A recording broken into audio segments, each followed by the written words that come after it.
Hello students, good morning to all of you. Welcome to the YouTube channel of the fusion classes. तो चलिए, first lecture में हम लोग basic concept of product table पढ़े थे। Product table के बारे में बेसिक चीजें सारे हम लोग देखे थे।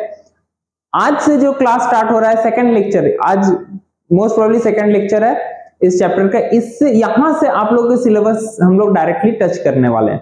ठीक है, तो हम लोग आज के लेक्चर में हम लोग क्या पढ़ेंगे, तो जितने भी ब्लॉक्स है एसपीडीएफ, उसके basic characteristics, general characteristics of SPDF block elements, यही आज का टॉपिक है, general characteristics of SPDF block elements.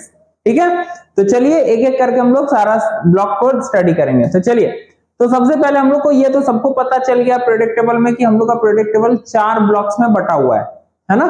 4 block क्या क्या, S block, P block, D block और एफ ब्लॉक। और ये सारे ब्लॉक किस पे डिपेंड करते हैं, तो लास्ट इलेक्ट्रॉन किस सब शेल में जाते हैं, ये हम लोग डिटर्मिनेशन ऑफ ब्लॉक पीरियड इसमें हम लोग देख लिए थे। ठीक है, तो इसमें बताने का बहुत ज्यादा कुछ जरूरत नहीं है, तो डायरेक्टली मूव करते हैं हम लोग एस ब्लॉक एलिमेंट्स पे। चलिए, एस ब्लॉक एलिमेंट किसको बोलते हैं, तो बेसिकली वैसे कोई भी एलिमेंट्स जिसका आउटर मोस्ट शेल के इलेक्ट्रॉन एस सब शेल में इन करे, outermost shell last electron s subshell में इन करे, वो सारे एलिमेंट्स एस ब्लॉक एलिमेंट्स होंगे। ठीक है, इसमें दो रहते हैं, दो ग्रुप रहते हैं, ग्रुप 1 और ग्रुप 2। ग्रुप 1 का general configuration, electronic configuration NS1 होता है और ग्रुप 2 का NS2। NS1 वाले ग्रुप को हम लोग बोलते हैं एल्केली मेटल्स और NS2 वाले ग्रुप को हम लोग बोलते हैं एल्कलाइन अर्थ मेटल, जो कि यहाँ पे अच्छे से डिस्कस किया हुआ है। ठीक है, जनरल इलेक्ट्रॉनिक कॉन्फ़िगरेशन क्या होता है इस ब्लॉक का, NS1, 1 - 2 नहीं है, 1 या 2, NS1 या 2। क्लियर। चलिए, तब आते हैं हम लोग डायरेक्टली इसके जनरल कैरेक्टरिस्टिक्स पे। क्या है जनरल कैरेक्टरिस्टिक्स, तो जनरल सबसे पहला इसका जो वैलेंसी होता है, वैलेंसी किसको बोलते हैं, जितना इलेक्ट्रॉन हम लोग डोनेट करते हैं, कोई भी एटम डोनेट करता है अपना ऑक्टेट कंप्लीट करने के लिए, तो इसका जो जनरल कॉमन वैलेंसी होता है +1 और +2 फॉर ग्रुप 1 एंड 2 रेस्पेक्टिवली। 1 के लिए +1, 2 के लिए +2, क्योंकि अगर एक इलेक्ट्रॉन या 2 इलेक्ट्रॉन अगर वो डोनेट कर देगा, ऑब्वियस मेटल है तो डोनेट करना तो इसका फर्ज बनता है, तो ये आउटर मोस्ट शेल में ऑक्टेट कंप्लीट कर लेगा। ठीक है, they are malleable and ductile, चूंकि मेटल है तो मेलिएबल एंड डक्टाइल होगा। They are good conductors of heat and electricity, ये क्या होता है, गुड कंडक्टर होते हैं हीट एंड इलेक्ट्रिसिटी के, क्योंकि इजीली इलेक्ट्रॉन डोनेट कर देता है। इलेक्ट्रॉन डोनेट करने से क्या होगा, आयंस में कन्वर्ट होंगे, जैसे Na से Na+, आयंस क्या करते हैं, इलेक्ट्रिसिटी कंडक्ट करते हैं। ठीक है,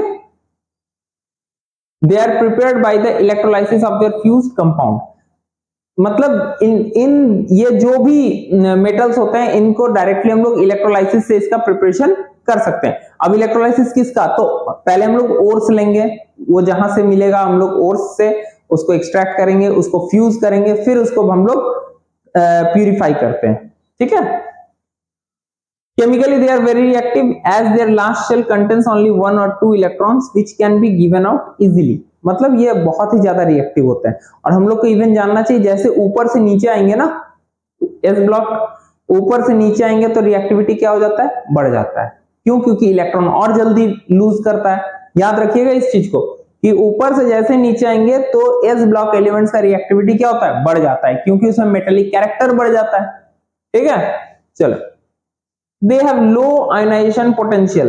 लो आयोनाइजेशन पोटेंशियल का मतलब है, क्योंकि इसके आउटर मोस्ट शेल में एक ही इलेक्ट्रॉन है, इजी वे में विदाउट बहुत कम एनर्जी देके वो इलेक्ट्रॉन रिलीज हो जाता है, इसीलिए low ionization potential. They form आयनिक compounds except lithium and beryllium. Clear, ये क्या करते हैं, आयनिक कंपाउंड्स बनाते हैं। ये जनरली क्या बनाते हैं, आयनिक कंपाउंड्स बनाते हैं, किसके अलावा, लिथियम और बेरिलियम, क्योंकि इनका साइज बहुत छोटा है, जिस कारण से according to the concept of Fajans rule, जो हम लोग केमिकल बॉन्डिंग में पढ़ेंगे, उसके हिसाब से जिस कैटायन का साइज बहुत छोटा होता है वो कोवेलेंट कैरेक्टर ज्यादा प्ले करता है। ठीक है, इसीलिए accept lithium and beryllium.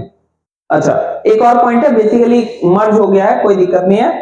Group 2 are diamagnetic and colourless compound except chromates, paramagnets and dichromates, मतलब ग्रुप 2 के जितने भी ग्रुप 1 में तो एक ही इलेक्ट्रॉन है तो वो तो पारा ही होगा, पैरामैग्नेटिक ही होगा, पर ग्रुप 2 वाले जो हैं वो बेसिकली क्या शो करते हैं, डायमैग्नेटिक नेचर। डायमैग्नेटिक मतलब जिसके पास वैलेंस शेल में पेयर्ड इलेक्ट्रॉन्स हो, ठीक है। चलो, they are good reducing agent. Reducing agent किसको बोलता है, जो इजीली इलेक्ट्रॉन किसी को डोनेट कर दे, है ना। जो कि ये मेटल्स है इजीली इलेक्ट्रॉन देते हैं, इसलिए ये क्या होता है, गुड रिड्यूसिंग एजेंट। क्लियर है। तो ये थे कुछ प्रॉपर्टीज किसके, एस ब्लॉक के। सिमिलरली आते हैं, नेक्स्ट मूव करते हैं, अब आते हैं P block elements. P block elements group 13 से ग्रुप 18 तक होते हैं, है ना। तो ग्रुप 13 से और 18 तक बेसिकली पी ब्लॉक। और मैंने वही चीज सब में जैसे 13, 14, 15, 16, 17, 18 ये सारे के हम जनरल प्रॉपर्टी मतलब जनरल इलेक्ट्रॉनिक कॉन्फ़िगरेशन में मैंने लिख दिया, ठीक है। जनरल इलेक्ट्रॉनिक कॉन्फ़िगरेशन क्या होगा इसका, NS2 NP1 to 6 मतलब 1 भी हो सकता है, 2 भी हो सकता है। यहाँ पे जैसे 1 है, 2 है, 3 है, 4 है, 5 है, 6 है, कुछ भी हो सकता है, कोई इशू नहीं है, वो अपने हिसाब से, ठीक है। तो चलिए इसका हम लोग देखते हैं। अच्छा, पी ब्लॉक एलिमेंट किसको बोलते हैं, उसमें तो कोई बताने वाली बात है नहीं, क्योंकि हम लोग जानते हैं जब last electron p subshell में जाता है तो उसको हम लोग पी ब्लॉक एलिमेंट बोलते हैं। चलिए तब इसके आते हैं इसके जनरल कैरेक्टरिस्टिक्स। तो देखो, जनरल कैरेक्टरिस्टिक में सबसे पहला क्या है, they have variable valencies and oxidation state. Variable valency मतलब क्या होता है, एक से ज्यादा, किसी का 2 भी हो सकता है, एक ही एलिमेंट का एक से ज्यादा भी वैलेंसी हो सकता है। आई बात समझ में। उसी तरह वेरिएबल ऑक्सीडेशन स्टेट भी हो सकता है। क्लियर है, वेरिएबल ऑक्सीडेशन स्टेट। अब जैसे फॉर एग्जांपल वैलेंसी हम लोग बेसिकली अगर क्लास 10th के कांसेप्ट में कंबाइनिंग कैपेसिटी को बोलते हैं ना, तो जैसे सल्फर SO2 भी बनाता है, SO3 भी बनाता है ना। 2 भी वैलेंसी शो करता है, 3 भी वैलेंसी करता है शो। तो वेरिएबल वैलेंसी होता है और साथ ही साथ वेरिएबल ऑक्सीडेशन स्टेट भी शो करता है। ऑक्सीडेशन स्टेट तो लेके चलो बहुत सारा होता है, जैसे फॉर एग्जांपल क्लोरीन के केस में -1 से +7 तक, तो वेरिएबल बहुत सारा, -1 भी होता है, 0 भी होता है, +1 होता है, +3 होता है, +5 होता है, +7, बहुत सारे वैलेंसी होते हैं, ठीक है। इसीलिए variable valency. Most of them are electronegative, obvious है, ये पी ब्लॉक एलिमेंट है तो इलेक्ट्रोनेगेटिविटी इन लोगों का बहुत ज्यादा होता है, जनरली ज्यादा होता है, ठीक है। It contains non metals, metals and metalloids. ये ब्लॉक इकलौता ऐसा ब्लॉक है जिसमें हर तरह के एलिमेंट, हर तरह का हर प्रॉपर्टी के एलिमेंट, मेटल्स भी मिलेंगे, नॉन मेटल्स भी मिलेंगे, मेटलॉइड। मेटलॉइड मतलब जिसमें मेटल नॉन मेटल दोनों का प्रॉपर्टी हो, ठीक है। चलो next, they are bad conductor of heat and electricity except metals, क्योंकि चूंकि जो मेटल्स होंगे वो तो गुड कंडक्टर, पर अदर देन वो बाकी सारे क्या होता है, bad conductor of heat and electricity. They form both covalent and ionic bond. Basically ये कोवेलेंट कंपाउंड्स भी बनाते हैं और आयनिक कंपाउंड्स भी बनाते हैं। द नॉन मेटेलिक ऑक्साइड, जितने भी नॉन मेटेलिक ऑक्साइड होते हैं वो क्या होते हैं, एसिडिक होता है। अच्छा, मैंने ग्रुप 1 2 में ये चीज को नहीं बताया था, जितने भी उधर के ऑक्साइड होते हैं, ग्रुप 1 2 के ऑक्साइड होते हैं, वो क्या होते हैं, बेसिक ऑक्साइड्स होते हैं। वो क्या होते हैं, बेसिक ऑक्साइड्स होते हैं। उसी तरह the non metallic oxides are acidic in character, जैसे PnO2, P2O5, SO3, ये सारे एसिडिक। अच्छा, पता कैसे करेंगे किसी भी ऑक्साइड का एसिड या बेस? सीधा सीधी क्या करना है यहाँ पे मैं बता दे रहा हूँ, देखो ज्यादा दिमाग नहीं लगाना है, ज्यादा दिमाग नहीं लगाने का, सीधा सीधी जो भी है, मान लो तुमको Na2O पता करना है एसिडिक है बेसिक है, तो सीधा सीधी इसको क्या करो, पानी में डिसॉल्व कर दो, H2O में डिसॉल्व करो, क्या बन जाएगा, 2NaOH।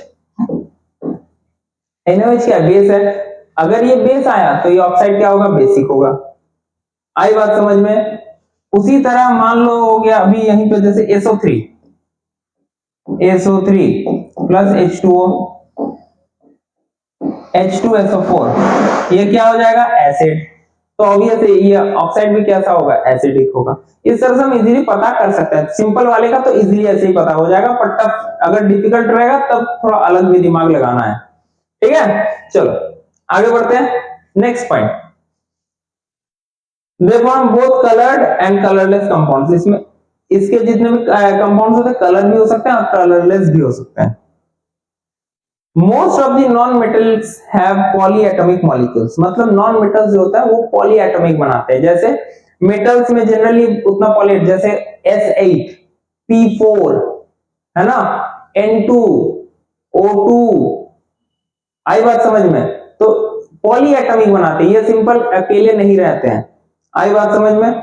चलो, तो ये हो गया जनरल कैरेक्टरिस्टिक किसके, पी ब्लॉक के। चलिए नेक्स्ट मूव करते हैं हम लोग D block elements. The elements in which the last electron enters the D orbitals. सबको पता है लास्ट इलेक्ट्रॉन अगर डी ऑर्बिटल में जाएगा तो वो डी ब्लॉक एलिमेंट्स होगा। अच्छा, इन एलिमेंट्स को ट्रांजिशन एलिमेंट्स भी बोलते हैं। क्यों? क्योंकि ये जो ब्लॉक है ना, ये S और P दोनों के बीच में है। इसका मतलब इसका जो प्रॉपर्टी होता है ये कहीं ना कहीं S से P की ओर मूव कर रहा है, चेंज कर रहा है। S से P की ओर, मतलब मेटल से नॉन मेटल की ओर चेंज कर रहा है, इसीलिए इसका नाम क्या दिया गया, ट्रांजिशन एलिमेंट्स। ठीक है, चलो इसका जनरल इलेक्ट्रॉनिक कन्फिगरेशन क्या होता है, n-1 d 1 to 10 ns1 2। अच्छा, ns1 भी होगा कब, याद करो कन्फिगरेशन, इलेक्ट्रॉनिक कन्फिगरेशन में एक्सेप्शन क्रोमियम कॉपर है ना, ns1 3d5 sorry 4s1 3d5 4s1 3d10, तो उसी लिए 1 भी हो सकता है और 2 भी हो सकता है। तो चलो इसका जनरल कैरेक्टरिस्टिक्स देखते हैं। General characteristics of D block elements. भाई चूंकि ये ट्रांजिशन मेटल्स हैं, इसके वैलेंसी और ऑक्सीडेशन स्टेट वेरिएबल होगा ही, एकदम फिक्स है, ये होना ही है। ठीक है, they are variable valency and oxidation state, they are malleable and ductile, क्योंकि मेटेलिक प्रॉपर्टी रहता है तो मेलिएबल होगा, डक्टाइल होगा। They are hard and have high density and melting point. ठीक है, ये क्या होता है, हाई डेंसिटी होते हैं, हाई मेल्टिंग पॉइंट, जो बहुत ज्यादा हार्ड होता है तो मेल्टिंग पॉइंट काफी ज्यादा होता है। ठीक है, next point, they are good conductor of heat and electricity. ध्यान रखना, इसी में मैंने और एक पॉइंट दिया, they are good conductor of heat and electricity. ठीक, मतलब ये good conductor of heat and electricity, जैसे आयरन हो गया, कॉपर हो गया, ऑब्वियसली कॉपर वायर होता है ना, तो good conductor of heat and electricity. They form ionic compounds as well as giant molecules and complexes in which they are covalent. ये आयनिक भी बनाते हैं। At the same time हम लोग पढ़े थे कोऑर्डिनेशन कंपाउंड्स, उसमें भी जितने मेटल्स होते थे सब डी ब्लॉक एलिमेंट्स, याद होगा सबको, क्लास 12 में पढ़े हुए कोऑर्डिनेशन कंपाउंड्स, बहुत इंटरेस्टिंग चैप्टर था, है ना। तो उसमें जितने भी मेटल्स यूज होते हैं कौन से होते हैं, ट्रांजिशन मेटल्स होते हैं। दे आर पैरामैग्नेटिक। जनरली क्या होता है, क्योंकि डी ऑर्बिटल है, डी सबशेल में 1 2 3 4 5 6 7 8 9, जनरली अगर 9 होगा तो सब में एक ना एक अनपेयर रह ही जाएगा, तो इसीलिए जनरली क्या होते हैं, पैरामैग्नेटिक होते हैं। ठीक है, जिसमें ईच इलेक्ट्रॉन एक छोटे छोटे मैग्नेट की तरह काम करते हैं। तो ये जनरल कैरेक्टरिस्टिक्स था किसके, डी ब्लॉक के। ध्यान रखना, मैंने एक पॉइंट यहाँ पे भी लिखा है जिसको मैंने अलग से स्पेसिफाई नहीं किया था, they are good conductor of heat and electricity. तो प्लीज आप लोग जब नोट्स बनाओगे इसको अलग से प्रेस्क्राइब करना, क्योंकि बाय टाइपिंग मिस्टेक ये यहाँ पे रह गया। चलो नेक्स्ट आते हैं, they form coloured compounds and coloured complexes. अभी जैसे बताया जितने भी कोऑर्डिनेशन कॉम्प्लेक्स वगैरह है सब कलर ही रहते हैं, चाहे KMnO4 ले लो पर्पल, K2Cr2O7 ले लो ऑरेंज, है ना। They have vacant orbital, electron take up energy and move to higher energy level and thus appear colour. ये कलर होता क्यों है, क्योंकि भाई बहुत सारे वैकेंट ऑर्बिटल है, इलेक्ट्रॉन का इजीली ट्रांजिशन होता है ना। डी में ही मान लो 5 ऑर्बिटल है, 5 में अगर इलेक्ट्रॉन रहेगा तो कोई ना कोई ट्रांजिशन होगा, तो वो डी ट्रांजिशन कहलाता है। ठीक है, और इसके लिए कलर अपीयर होता है। They have high ionization potential than S block element. S block से इसका जो ionization potential है वो ज्यादा होता है। अब एक नोट करने की बात, जनरली हम लोग अगर d ऑर्बिटल पार्शियली फिल्ड रहे, है ना, या उसके आयंस में कुछ अगर d इलेक्ट्रॉन 1 या 2 भी रहे तो हम उसको d ब्लॉक एलिमेंट रेफर करते हैं। पर इस d ब्लॉक एलिमेंट में कुछ एलिमेंट्स ऐसे हैं जिसको ट्रांजिशन एलिमेंट का दर्जा नहीं दिया जाता है, जिसमें कौन है? जिंक, कैडमियम, मरकरी, ग्रुप 12 वाले। क्यों सर? रीजन इसका है, हम लोग बोल रहे हैं लास्ट इलेक्ट्रॉन जिस सबशेल में जा रहा है तो ऑब्वियस वो सबशेल फिल नहीं है ना। पर जब हम लोग आगे बढ़ते हैं तो पाया जाता है कि अगर d ऑर्बिटल कंप्लीटली फिल्ड हो, मतलब d10 हो, ठीक है, तो इलेक्ट्रॉन निकलेगा कहां से? 4s से। भाई सिंपल सा बात है, 4s से निकला, आउटर मोस्ट शेल है। तो इसीलिए इन लोगों को, चूंकि इसका d सबशेल कंप्लीटली फिल्ड रहता है और इलेक्ट्रॉन 4s से निकलता है, इसीलिए इसको ट्रांजिशन एलिमेंट्स का दर्जा नहीं दिया जाता है। यही चीज मैंने यहां लिखा है, देखो Zn, Cd and Ag doesn't considered as transition element because they have fully filled d orbital. Example, Zn has all the d orbitals completed both in the metal atom and in Zn2+. ठीक है, similarly इसी तरह से ये एक basic question पूछता है कि why zinc Zn2+ is not considered as transition element. क्यों? क्योंकि इसका d completely filled रहता है। क्लियर? चलो नेक्स्ट मूव करते हैं। F ब्लॉक एलिमेंट, इसको हम लोग इनर ट्रांजिशन एलिमेंट भी बोलते हैं। रीजन क्यों? क्योंकि इसमें जो इलेक्ट्रॉन जाता है ना वो n-2, सबसे outermost shell n, penultimate shell n-1, जिसको ट्रांजिशन बोल रहे हैं, ये अल्टीमेट शेल होते हैं या इनर ट्रांजिशन एलिमेंट्स होते हैं, क्योंकि बहुत अंदर में इलेक्ट्रॉन जाता है। आई बात समझ में? चलो, दो रोज होते हैं प्रेडिक्टेबल में, दो होता है जो एकदम देखना, प्रेडिक्टेबल के लास्ट में दो रोज होते हैं ना। पहले वाले को बोलते हैं लैंथेनॉइड्स 58 से 71 और दूसरे वाले को बोलते हैं एक्टिनॉइड्स 90 to 103। ठीक है, क्योंकि लास्ट इलेक्ट्रॉन F सबशेल में जाता है, इसको बोलेंगे हम लोग क्या? F block elements. ठीक है, चलो ये जनरली मेटल्स ही होते हैं। चलो अब इसका प्रॉपर्टी देखो, जैसे ऑल आर मेटल्स, ये सारे मेटल्स होते हैं। तो वेरिएबल वैलेंसी शो करते हैं, पर जनरल इसका जो वैलेंसी होता है ना, जनरल जो सब शो करता है वो +3 है, पर कोई +2 +4 भी करता है oxidation state. So they are paramagnetic in nature, क्योंकि F ब्लॉक एलिमेंट है, F सबशेल में 7 ऑर्बिटल्स होते हैं, तो ऑब्वियसली कहीं ना कहीं अनपेयर मिल ही जाएगा। दे फॉर्म कलर कंपाउंड्स, जैसे D ब्लॉक था वैसे ही। They have tendency to form complexes, इसके पास भी D ब्लॉक एलिमेंट से जैसे कॉम्प्लेक्स फॉर्मेशन टेंडेंसी होता है।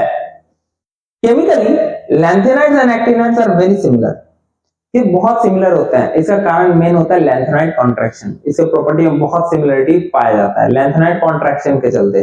जब हम लोग F ब्लॉक एलिमेंट्स अगर हम लोग डिटेल में जब स्टडी करेंगे तो उस केस में हम लोग इस पर डिटेल वीडियो करेंगे। ठीक है, The member of actinoids shows the phenomenon of radioactivity.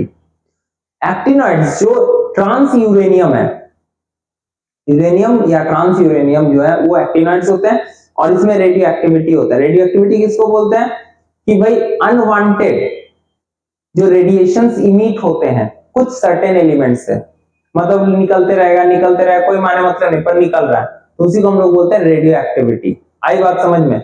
हाँ, above atomic number 92 are called trans uranium elements, है ना, and are not found in nature. These are man-made. Generally ये क्या होता है? Man-made, इंसान खुद इसको बनाता है, ये नेचर इसको प्रोड्यूस नहीं करता है। तो ये रहा हम लोग का general characteristics of sp-df block elements. तो आई होप सबको समझ में अच्छे से आ गया होगा। क्लासेस बहुत अच्छे चल रहे हैं। प्लीज अगर वीडियोस अच्छे लगे तो चैनल को शेयर करना है, सब्सक्राइब करना है, नोटिफिकेशन बेल को ऑन करना है और ज्यादा से ज्यादा स्टूडेंट्स तक इस चैनल को पहुंचाना है, क्योंकि ग्रेजुएशन का पूरा कंप्लीट सिलेबस कवर होगा। थोड़ा सा हो सकता है थोड़ा टाइमिंग थोड़ा इश्यू हो रहा है, पर हम फिर भी कोशिश कर रहे हैं कि ज्यादा वीडियो और विथ नोट्स, प्रॉपर नोट्स आपको एकदम मिल जाएगा। आप एकदम ढंग से वीडियो पढ़े, वीडियो लेक्चर सुने और उसका नोट्स एकदम कॉपी कर ले, आपका क्वेश्चंस एक भी नहीं छूटेगा। क्लियर है? तो चलो तब तक के लिए थैंक यू, जय हिंद।